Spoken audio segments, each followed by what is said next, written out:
Wandika ka message mu WhatsApp group yo nakugambe the moment you know what you have odako who do you know.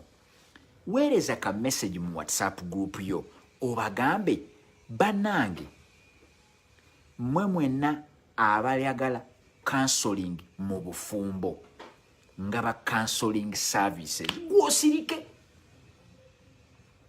gwe kyogere osirike obuzibu bwammwe nti bwe mukyogera nga mutandika okukidefendinga bajja kutandika okwebu ababyagala bajja mu inbox ekyo ebyo bye muyina okuyiga nti wawo kye bayita demand naye demand eyo ekkirira neefuuka effective demand.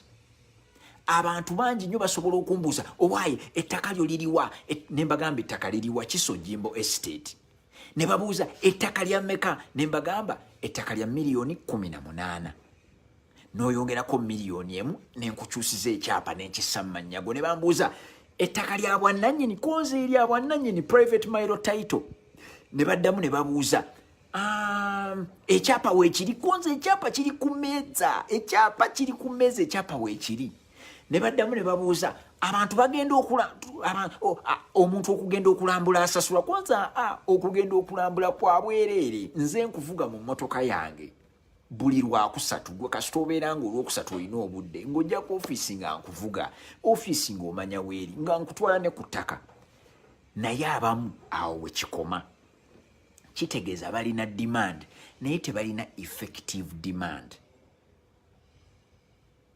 Okitegedde waliyo abantu nga balina effective demand. Effective demand kwe kubeera nti olumala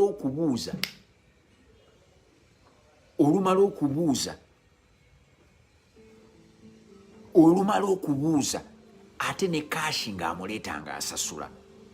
Kati naawe ekintu ky'oli ekintu ekyo ky'olina ky'osobola okuwaayo nga consultancy bagironkingira waka mu njuyo. Kati tetukyetaaga office byadda nnyo 19 dda nnyo. Kati weetaaga ka application bakayita Zoom oba WhatsApp video call ng'abantu bagamba nti nso oyagala kwogera ku ki? Oyagala kwogera ku bufumbo bwo? Igwe ne mukyalawo bwe muba muzze okwogera nange essaawa emu emitwalo oyinza ogamba mitwalo 2 oyinza ogamba mitwalo 5 oyinza ogamba mitwalo 10 oyinza ogamba mitwalo 2 gwe weeramula olw'okumanya kw'olina. So basobola okujja oba basobola okubeera ne application ya Zoom tuli mu social distancing ne basigalayo gye bali naawe n'osigala eno gy'oli. Abantu abansaba advice nga bali Bungereza oba Bulaaya bali Turkey all over the world sibasisinkanangako tuli ku simu so you can launch your consultancy from home. Va mu kulowooza ebya rent, va ku vision ne mission bya mugaso, va ku business bya mugaso, but they do not start a business. Those are conventional ways. So consultancy njagala ogironkinga ekiro kya leero